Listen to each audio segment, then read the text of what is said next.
Dr. Cotton, good morning. Good morning, Stan. It's my privilege and honor to be able to have a conversation with you this morning. I'd like to talk to you a bit about the past, especially some of your time at Duke, and a bit about the future. But before we get started, you have rabbits on your tie. Can you tell me why that you have these rabbits on your tie? Well, yes. When I moved to the United States in '86 to come to Duke, people started falling over laughing because my name is Peter Cotton, and they thought somehow, what was your mother thinking of? Call you after a rabbit. But Peter Cottontail doesn't exist in England. Beatrix Potter, who wrote the Peter Rabbit books, wrote about Peter Rabbit and Flopsy and Mopsy and Cottontail and Benjamin Bunny, but it was an American thing to bring them all together into Peter Cottontail. So I learned that I was called after a rabbit, and I sort of inevitably had to embrace it, really. So so we collected rabbits and people gave us rabbits, and that's the end of that particular story. But Peter Cotton, and my middle name is Benjamin, so I've got the whole lot, actually. Yeah, I thought maybe your parents were Beatrix Potter fans. Well, I think they know might that have story. been. Yeah.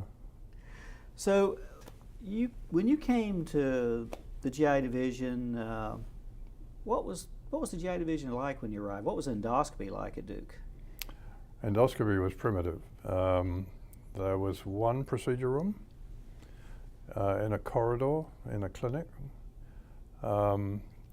with no recovery space. Patients were put on a stretcher in the corridor. There were two people doing endoscopy with no endoscopy nurses. There were two physician assistants. There was no glutaraldehyde in the building. So there was a lot of potential for improvement. And so fortunately, there was enough enthusiasm from Ian Taylor and Joe Greenfield to remedy that. So we built a little temporary unit upstairs somewhere, I forget exactly where, in one of the inpatient wards, where we did procedures for a while we developed the unit that you're familiar with, and indeed that we're actually sitting in at this very minute, which is now offices, but was our first main new endoscopy unit. I don't remember exactly which year it opened, but it must have been 87, 88 or something like that. Yeah, it would have been 87. Halloween was the conference, if I remember right, because I was the ward fellow.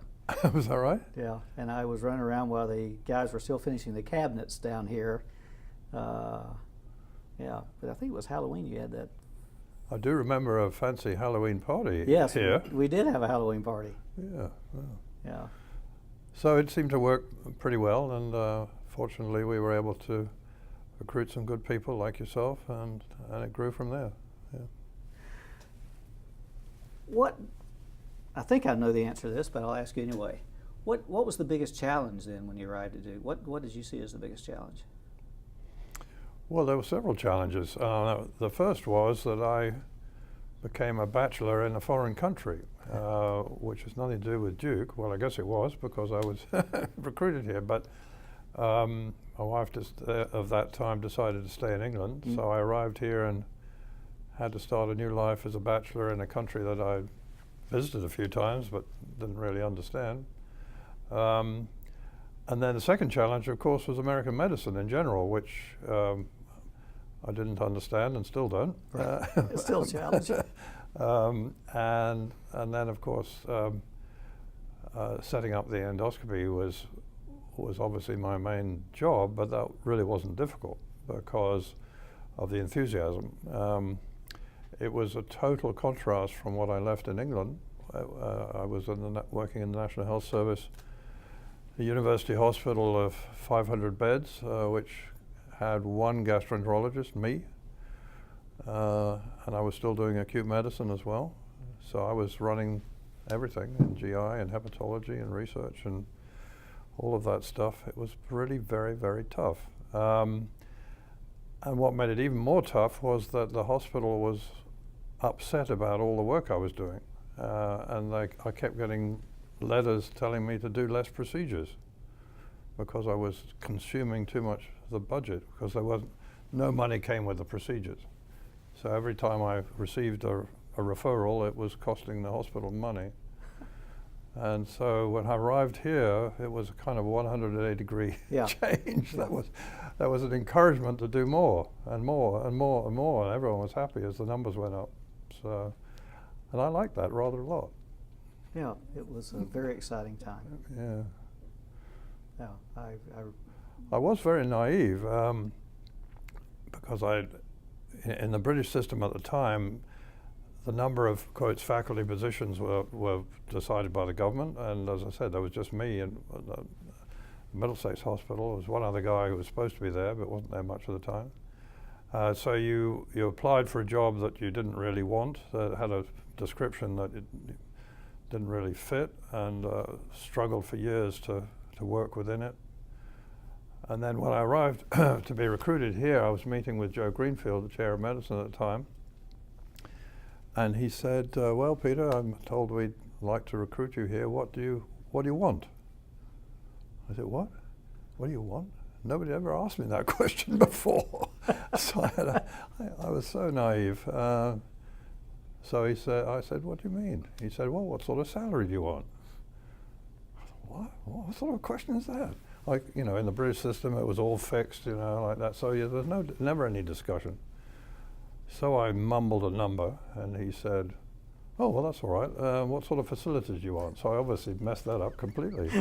But then he walked me out onto the roof of a building in Duke South and said, we've got some space here to build an endoscopy unit with this work, which is where we are now. And I said, yeah, why not? So let's do it. Oh, that's a great story.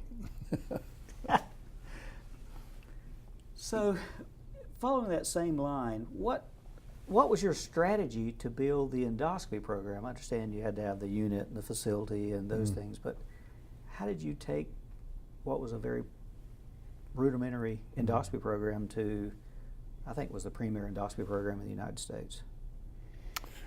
I'm not sure I had a strategy. Apart from trying to put together a good facility and a great team. Of course, Duke has an incredible reputation as an institution then, not in GI, but so it wasn't too difficult to advertise Duke. It was also sort of by coincidence.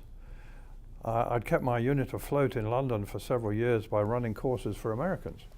So there were several hundred, probably about 200, gastroenterologists who'd been to London and spent a week with me in the early days of ERCP, sphincterotomy and all that stuff. So when I came to the States, there were a lot of people who knew about me. And we actually put on a conference fairly soon after I arrived to promote the fact that I was here and brought a bunch of important people together, which I think helped. But none of that obviously would work without having decent resources. And one of my main concerns in the early days was to hire a head nurse who could run the show. And I actually flew in a couple of hotshot endoscopy nurses from other centers around the States to interview them. And during that process, a young nurse came off one of the floors and said, I'd like to apply for that job. And I said, have you done any GI endoscopy? Yeah, I've done 6 months of it in GI in out west somewhere. I said, well, this is quite a big job, and you'll be welcome to join the team, but I need some sort of hotshot, really. And she said, I can do that job. He wore me down, and you will remember her name very well, Marilyn Schaffner, who became our head nurse, who was the most remarkable person. She was a leader with people skills. She could fire, didn't have to do it often, hopefully. She could fire people, but as they left, they would say, thank you so much. I'm going to my new opportunity, not quite sure what it is, but I'm leaving with, bless you. And she was terrific and built a team that you'll remember that was very collegial. It was, to begin with, it was like a family. And indeed, we did family things together. We went off whitewater rafting and all sorts of stuff. And it was kind of sad when, after it grew it suddenly got to a level where you realized you couldn't do that anymore. you had to suddenly become the boss and cool it. But as you know, I actually persuaded her to come down to the Medical University in Charleston with me when I left. So she worked for me when I was here, then she became my partner running the Digestive Disease Center down in Charleston, and then she became the chief nursing officer for the whole university, so I was working for her. She's retired now, but I bless her, she was fantastic, and I put down a lot of our success to what she did. I really did. Great partner. Yeah, that's key, surrounding yourself with those with people who can make you better. Yeah, sure. So, what did you enjoy the most about being the chief of endoscopy here? I think it was the team stuff that I've been talking about. It became a family, and a lot of respect for people's individual enthusiasms and their professionalism, which was frankly different to what I'd grown up with in England. I remember. You remember Laura Lale? Yes, very well. Bless her, one of our nurses at the time, and she said, I need time off on Friday. I'm going to a leadership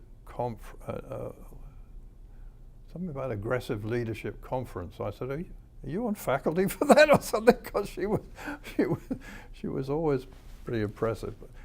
But I liked the professionalism, and everyone was keen to learn, keen to grow, keen to contribute. I liked that enormously. And I enjoyed the fact that I was working with Ian Taylor, who was supportive of what we were doing, provided things were going right. Yeah, of course. Which they usually were, not always. I enjoyed you may remember, we did a lot of workshops. Yes. Bring people in and show off our skills. I enjoyed doing that, and the contacts it made, and the fact that we could invite other people to come in and help, other people I respected. One of the things I remember most really was the trainees, some of the fellows particularly, but also some of the international fellows. You'll remember that there was a period when we had at least one, sometimes two or three people from overseas, often from Australia, who were pretty mature people who we enjoyed working with, and some of them have become very close friends of mine ever since. So we enjoyed that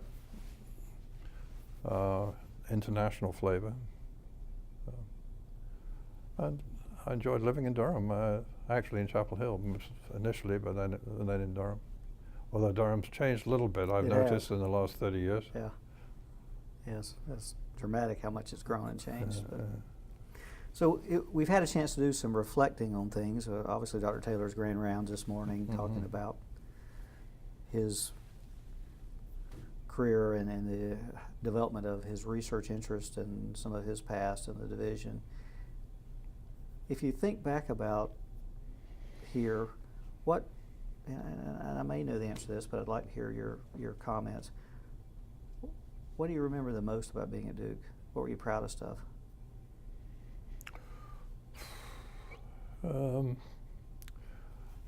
That's a difficult question. I mean, I think I did a good job. So, that's always important. I was particularly proud of meeting my wife and getting married here in Durham. It goes back to the team stuff. I think it was all the relationships we built, and many of which have survived for another 25 years. Obviously, I enjoyed the quality of Duke in general. Although one of the things that I found difficult was the fact that we were all sort of so spread out. It's such a huge institution that surgeons were in a different building across campus, and I found that a little awkward in the collaboration. And in fact, that's, you may remember, the reason I actually was persuaded to go down to MEIC is because Ian went down there as chair of medicine and knew that I wanted to develop a more collaborative environment.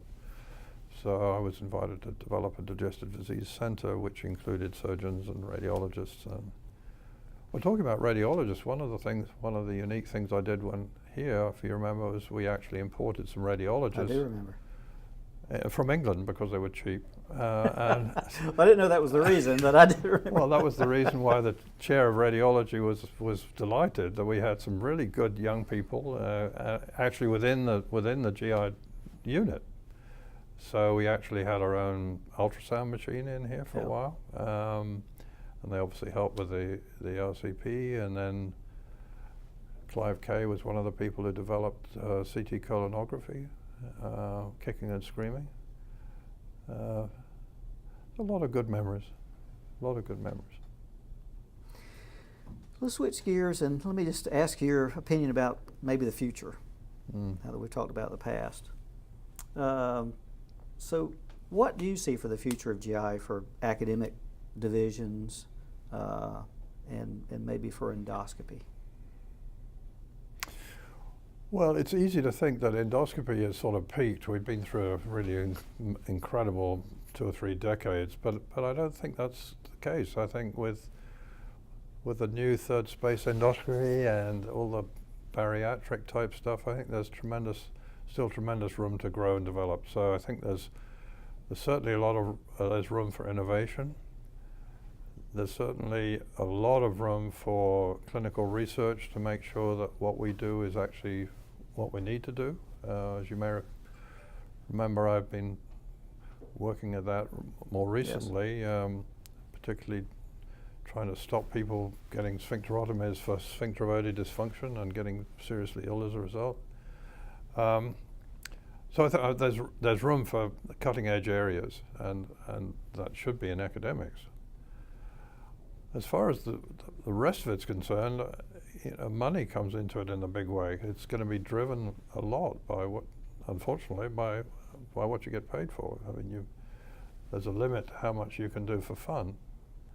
You understand the current financial situation, the way things are going much better than me, since I haven't been involved in it for years now. But that's going to drive what's possible, I think. I feel sorry for a bunch of people who've gone into practice and end up doing colonoscopy all day. I mean, that, although it's a good contribution to GI disease, it must be incredibly boring. Maybe I'm wrong, but it seemed to me sad that a lot of the patients I saw had actually rarely met their gastroenterologist. They met the PA a few times, but the gastroenterologist was too busy doing procedures to actually talk to anybody. I didn't like that at all. So the future, heaven knows, I've never been able to predict anything about the future. I really haven't. Many of the things well, let me take you back. 1973, I've been doing ERCP for a couple of years, and thought I was pretty good at it, and a lot of people coming to visit. I was still theoretically in training, but I was a world authority at the time because nobody had died. I couldn't move into their faculty position. But in 1973, I'm doing an ERCP with a crowd of visitors, and showed a stone in the bile duct. And there was a Swedish surgeon there. He said, "Why don't you remove it?" And I said, "Look, you're welcome to come and visit. You can applaud if you like, but don't make stupid suggestions." I have no idea that sphincterotomy was going to burst onto the scene the following year. Yeah. So prediction has not been one of my things. What I've tried to do is to be aware of new things as they come along and jump on them and sort of pretend I invented some of them. I would respectfully disagree. I think you have been a visionary, but you're being too humble. What would you advise a young division chief, or maybe someone who's not quite so young anymore?